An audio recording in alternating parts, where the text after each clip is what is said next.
Untuk teman-teman semuanya, pernah nggak sih ngalamin ketika kita terlalu mengejar sesuatu atau mencari sesuatu, tetapi hal yang kita cari itu, yang kita kejar itu, malah tidak kunjung ketemu. Nah, giliran kita pasrah, malah datang dengan sendirinya apa yang kita cari tersebut. Contoh simpelnya begini, mungkin teman-teman pernah ngalamin hal ini. Ketika kita sudah berusaha untuk irit-irit dan berusaha untuk tidak mengeluarkan uang, tapi uang malah makin susah untuk kita dapatkan. Nah, tapi giliran kita boros, legowo, dan sering untuk ngeluarin uang untuk hal-hal yang baik, tiba-tiba aja ada terus uang yang masuk. Oke? Entah itu dapat job yang baru, dapat pekerjaan baru, atau yang lainnya. Pernah nggak sih teman-teman mengalami hal yang seperti itu? Oke? Kalau pernah, apa yang teman-teman rasakan ketika mengalami hal itu? Aneh bukan? Yap, betul saja. Tapi sebenarnya, begitulah cara kerja semesta ini. Oke? Tuhan membentangkan semesta raya ini lengkap dengan hukum-hukum yang ada di dalamnya, termasuk hukum yang tadi, yang kita alami tadi. Gunanya adalah, hukum itu untuk menjaga kestabilan setiap makhluk. Dan semesta ini adalah perpanjangan tangan Tuhan untuk mengurusi kehidupan makhluk di dalamnya. Dari makhluk yang paling kecil sampai ke yang paling besar. Oke? Dari yang tampak sampai yang tidak nampak. Nah, cara kerja semesta ini yang paling dasar itu adalah dia hanya sebagai pemberi, bukan penentu. Oke? Sekali lagi saya ulangi bahwa semesta ini tugasnya, kerjanya hanya sebagai pemberi, bukanlah penentu. Jadi apapun kondisi, peristiwa, dan situasi yang kita alami sekarang itu adalah hasil dari permintaan kita.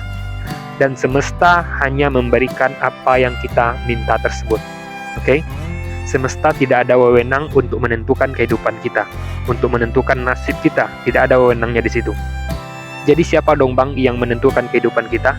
Ya kita sendirilah yang menentukan kehidupan kita. Dan situasi, kondisi, keadaan yang kita alami saat ini itu adalah hasil permintaan kita sendiri yang diberikan oleh semesta, baik permintaan secara sadar maupun permintaan secara tidak sadar. Paham sampai di sini ya? Jadi ketika kita terlalu berharap untuk mendapatkan sesuatu, itu sebenarnya kita berusaha untuk meyakinkan diri kita bahwa kita itu belum memilikinya. Dan keyakinan belum memiliki itulah yang akan semesta kembalikan lagi kepada kita. Karena kehidupan ini tergantung dengan apa yang kita yakini, apa yang kita rasakan. Oke? Dan semesta adalah perpanjangan tangan Tuhan untuk mengurusi kehidupan kita di dunia. Cara kerja semesta ini betul-betul sangat-sangat adil sekali. Dia akan menangkap setiap energi yang murni dari perasaan kita. Baik itu murninya dalam hal negatif maupun dalam hal positif. Karena yang dari perasaan itu ya teman-teman ya, betul-betul energi yang murni, energi yang jujur, dan energi yang tulus, dan energi yang sebenar-benarnya. Kalau yang dari pikiran kita, itu masih bisa kayak dibuat-buat, kayak dipaksakan ya. Sedangkan yang dari perasaan kita, itu betul-betul energi yang betul-betul tulus, murni, jujur, dan sebenar-benarnya.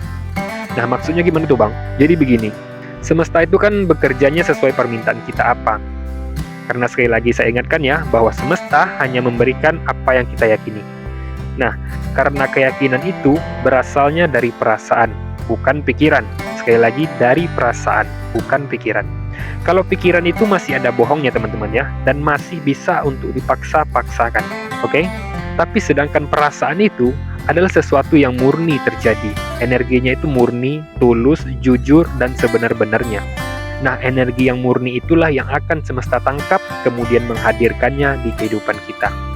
Jadi, contohnya nih, walaupun kita berusaha untuk memikirkan kalau kita akan kaya, tetapi di hati kita tidak yakin kalau kita akan kaya.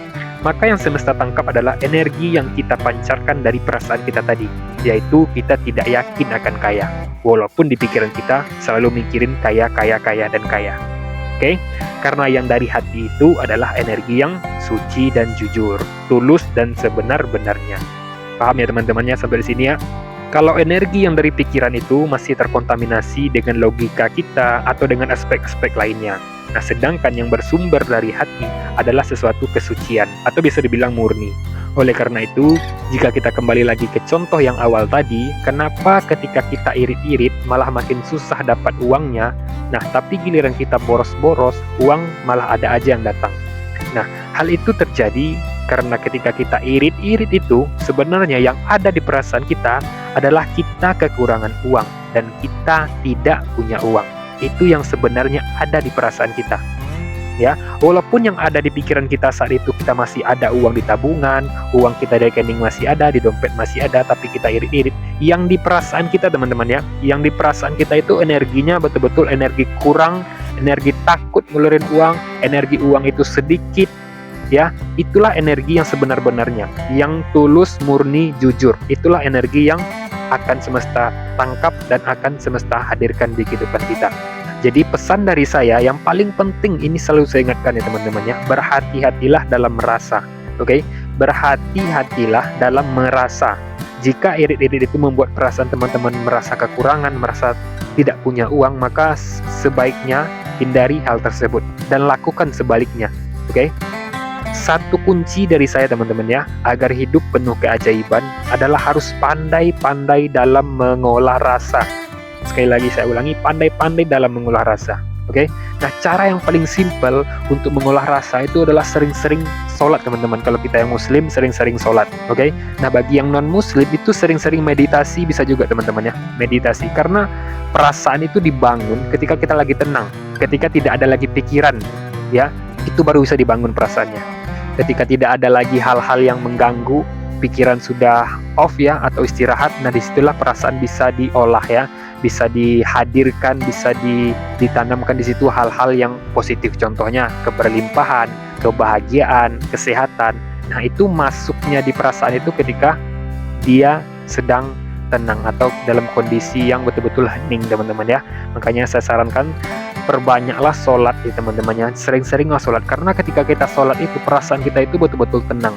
Contohnya nih, perasaan-perasaan tenang ketika sholat nih, ketika teman-teman sholat itu kan sering tuh mengingat-ingat sesuatu atau keinget sesuatu. Contohnya kunci motor tadi taruh di mana, pas giliran dicari nggak ketemu, tapi pas giliran sholat malah ketemu. Yang mengingatkan kita bahwa kunci motor itu di mana, itu adalah perasaan teman-teman, bukan pikiran. Karena ketika kita sholat, yang tenang itu adalah perasaan kita. Oke, yang tenang itu adalah perasaan kita.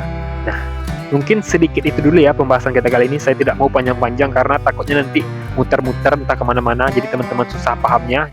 Jadi kalau masih ada yang kurang paham, tenang aja teman-temannya, karena silakan komentar kurang pahamnya di mana. Nanti kita akan buatkan lagi, kita akan terus membahas tentang perasaan ini, tentang mengolah rasa ini ke depannya. Oke? Karena itu kunci paling pentingnya teman-teman. Dari rasa baru ke pikiran. Saya akan usahakan untuk mempersingkat durasinya agar teman-teman tidak terlalu bosan mendengar ocehan saya. Oke, sampai ketemu lagi ya di video selanjutnya.